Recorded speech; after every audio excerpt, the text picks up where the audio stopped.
A mail-order alien bride arrives to discover the human is already married, but his children accept her instead. The transport shuttle landed with a soft hum on the dirt road outside the Chen farm.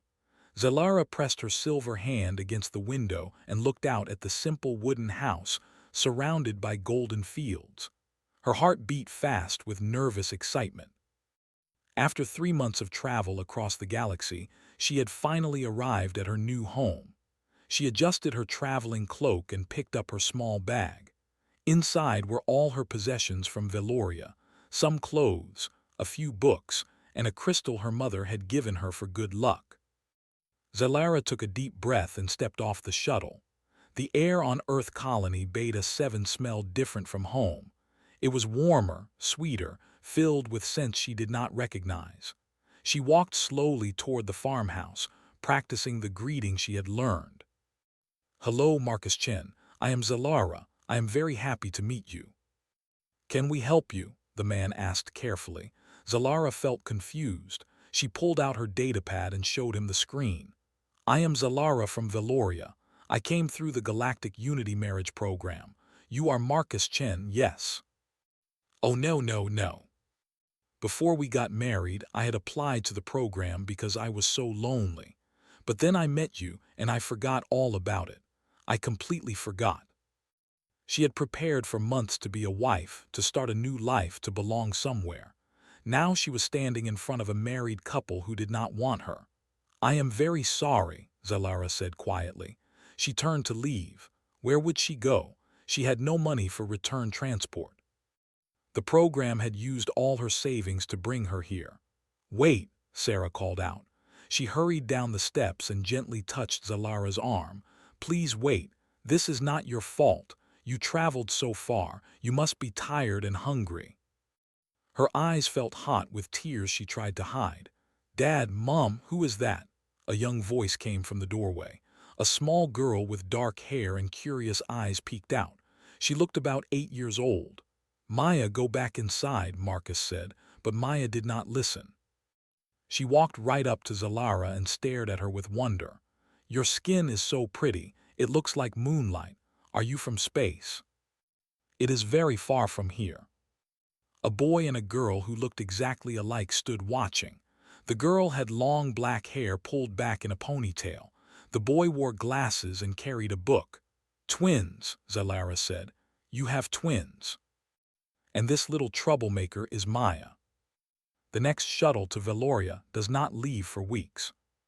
"That costs money every night," James said practically. "That is expensive for weeks." "What?" Marcus looked shocked.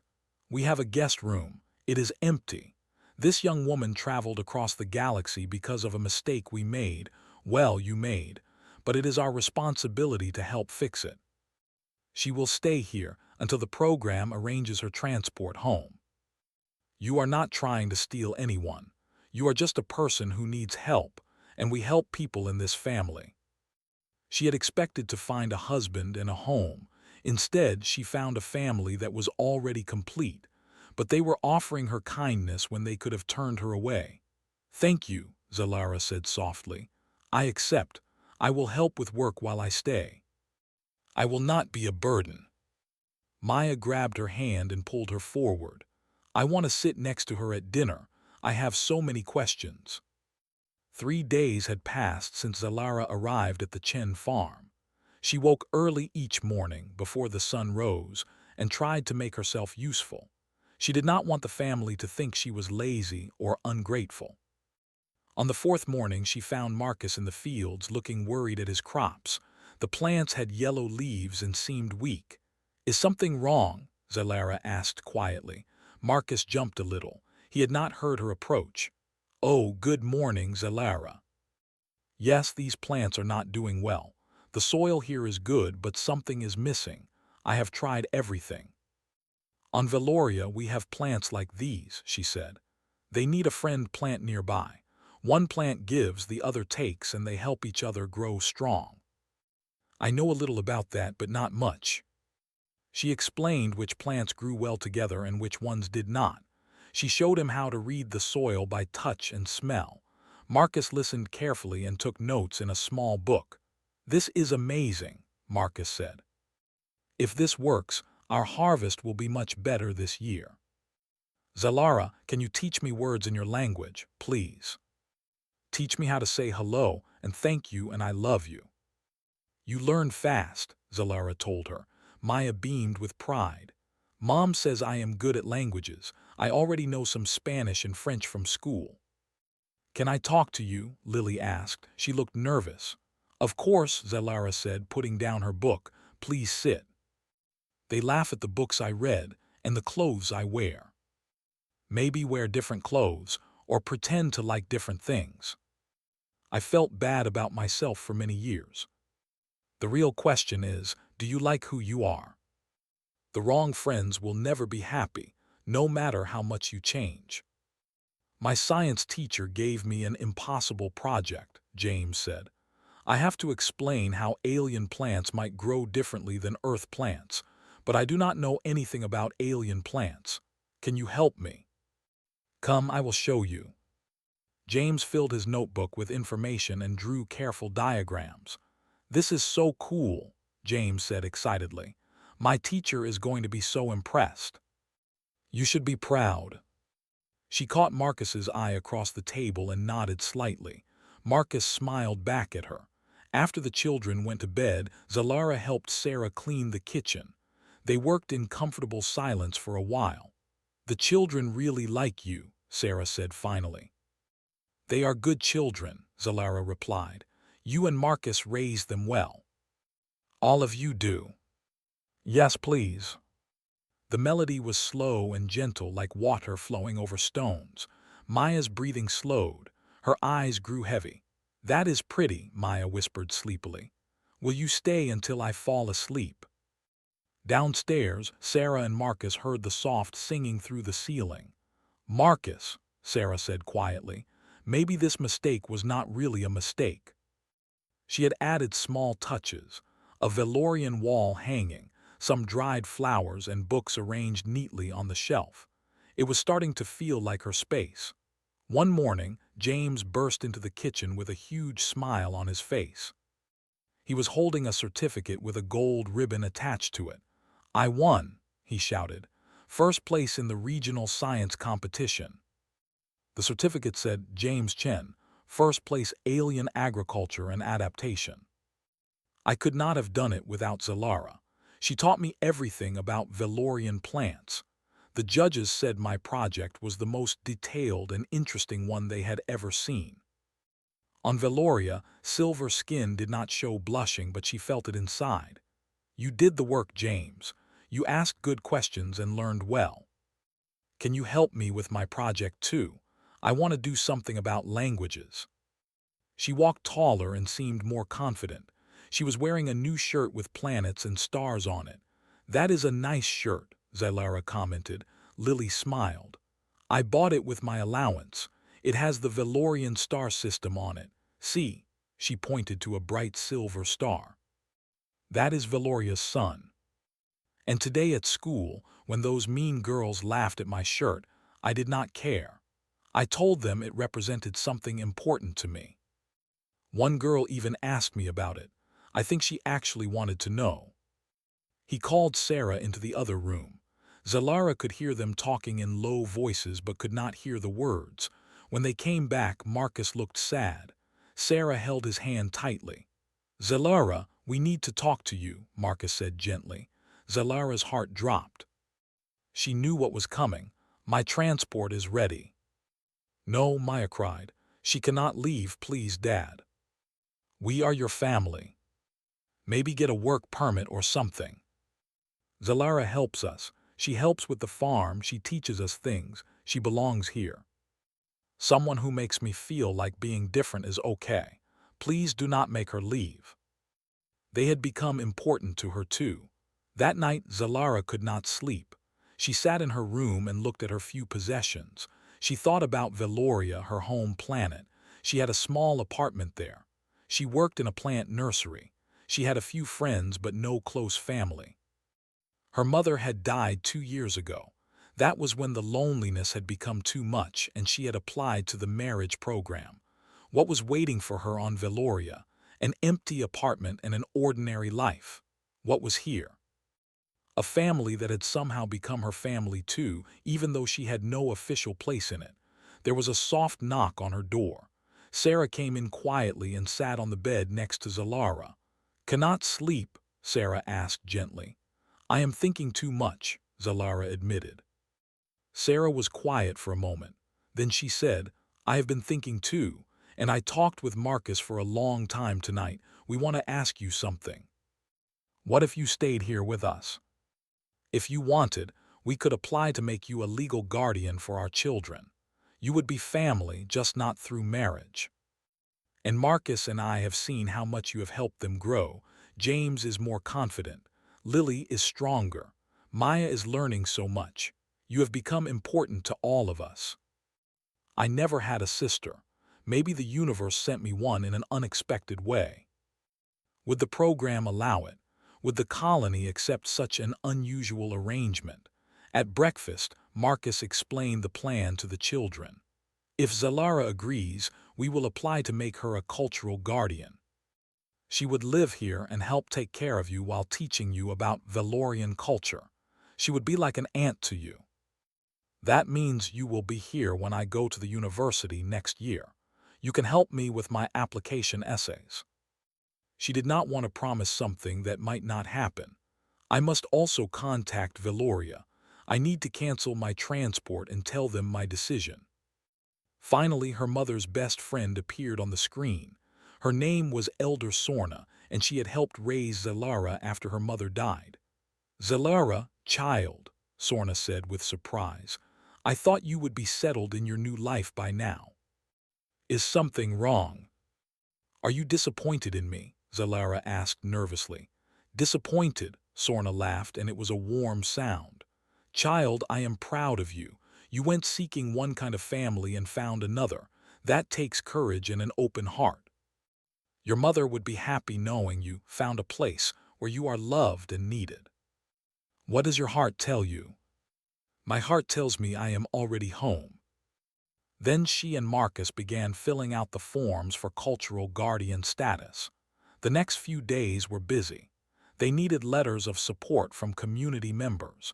They needed proof that Zalara would contribute to the children's education.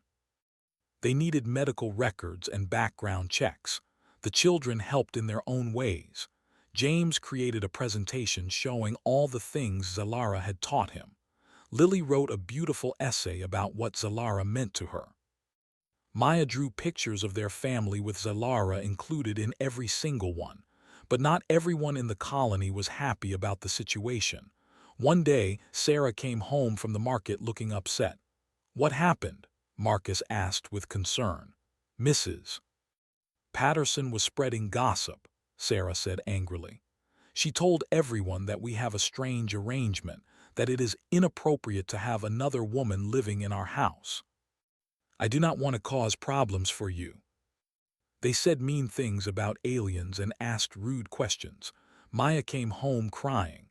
Zalara held the little girl while she sobbed. "I am sorry I caused you trouble. They are just stupid. They just repeat what their parents say. That is what families do." Lily had bought them for James and Maya with her savings. They walked through the halls together, proud and united. Some students laughed, some pointed, but others asked questions. They wanted to know about the stars on the shirts. They wanted to know about Zalara and Valoria. By the end of the day, 5 students had asked the Chen children if they could meet Zalara. They wanted to learn about other planets and other cultures. "See," Lily told Zalara that evening, "not everyone is closed-minded. Some people just need to be shown something different." "Chen," the administrator said, "the Colony Council has reviewed your application for cultural guardian status. We have read all the letters of support. We have reviewed the educational benefits. We have interviewed your children. The application is approved," the administrator announced. "Zalara of Valoria is now officially recognized as a cultural guardian and extended family member. Welcome to our colony, Zalara." Lily started crying happy tears. Sarah and Marcus hugged each other, then hugged Zalara. "You are staying," Maya shouted. "You are really staying forever." "Yes," she said, her voice full of emotion. "I am home." Marcus and James had built a beautiful addition to the house, a private room for Zelara with large windows that let in plenty of sunlight. She had decorated it with things from both Veloria and Earth, a perfect blend of her two worlds. The farm had changed too. Using Zelara's Velorian techniques, the crops grew stronger and healthier than ever before. Marcus's harvest was the best in the entire colony. Other farmers started visiting to learn from Zelara. She taught them patiently, happy to share her knowledge. One morning, Zelara stood in the community center in front of 30 colonists. She had started a cultural education program, teaching people about Veloria once a week. Today's lesson was about Velorian harvest festivals. On Veloria, we celebrate the harvest by singing to the plants, Zelara explained. She demonstrated a traditional song, her voice clear and beautiful. We believe that plants grow better when they hear music and feel gratitude. Does it really work, or is it just tradition? It reminds us to be grateful for what the earth provides. At home, the children continued to thrive. James had been accepted to the best agricultural university in the sector. His application essay, which Zelara had helped him edit, impressed the admissions committee greatly. "I wrote about you," James told Zelara one evening. They were sitting on the porch watching the sunset. "I wrote about how meeting someone from another world changed my life.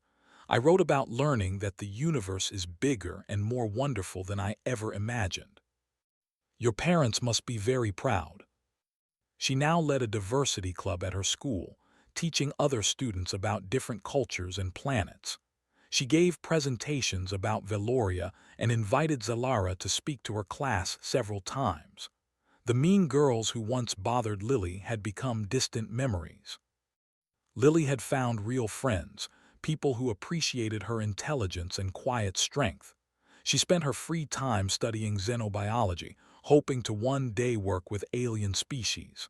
"Zelara inspired me," Lily told her guidance counselor. "She showed me that being different is not a weakness, it is a gift." "I want to see where you came from, Auntie Zai," Maya said, using her special nickname for Zelara. "I want to meet Elder Sorna and see the glowing plants and hear the singing winds you told me about." "I will show you everything." "You know what is funny?" Sarah said one day while they prepared dinner together. "When you first arrived, I was so shocked. I thought it was the worst thing that could happen. Now I cannot imagine our lives without you. Sometimes the best things come from unexpected places." The message was from the program director. It read, "Dear Zelara, we are writing to apologize for the administrative error that brought you to Earth Colony Beta 7 under false circumstances. We understand this caused you significant distress and inconvenience. We are prepared to offer compensation for your troubles and any costs associated with relocation if you wish to file a formal complaint." Then she began typing her response. "Dear Program Director, thank you for your message. However, I do not consider what happened to be an error. I believe the universe guided me exactly where I needed to be. I came seeking a husband but found something much more valuable, a family. I found people who accepted me not because of a contract but because of who I am. I found children who taught me that love comes in many forms. I found a home. No compensation is necessary. I am exactly where I belong. Respectfully, Zelara of Veloria, cultural guardian of the Chen family." The Chen family walked through the celebration together. Marcus, Sarah, James, Lily, Maya, and Zelara. People waved and called out greetings. Several children ran up to ask Zelara questions about Veloria. The colony mayor approached them with a smile. "Zelara, we would like you to perform the opening ceremony. Your Velorian harvest song has become quite popular. Would you honor us?" She saw the Chen family standing in front, beaming with pride. She began to sing. Her voice rose clear and strong, carrying the ancient Valorian melody across the festival grounds.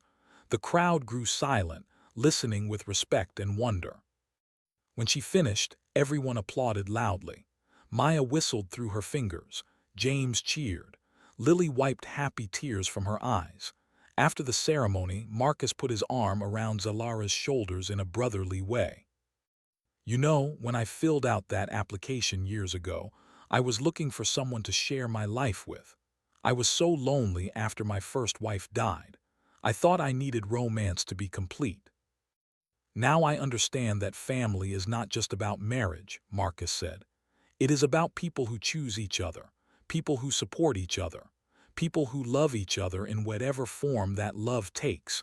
You are my sister now, Zalara, not by blood or marriage but by choice. And that makes it even more special. She thought about the scared woman who had stepped off that transport shuttle 6 months ago, expecting one kind of life and finding something completely different. She had come to Earth as a MailOrder bride. She had discovered the man was already married. But his children had accepted her, his wife had welcomed her, and together they had created something beautiful and unexpected. Yes, Zalara said softly, squeezing Sarah's hand. I chose you. And I would choose you again, every single time. Lily talked about her next presentation. Sarah and Marcus walked behind, smiling at the sound of their children's happy voices. Zalara looked up at the sky and saw Valoria's star twinkling in the distance. She sent a silent thank you to her mother, to Elder Sorna, and to the universe itself. She had traveled across the galaxy searching for a place to belong, and she had found it, not in the way she expected, but in the way she needed. She had found home.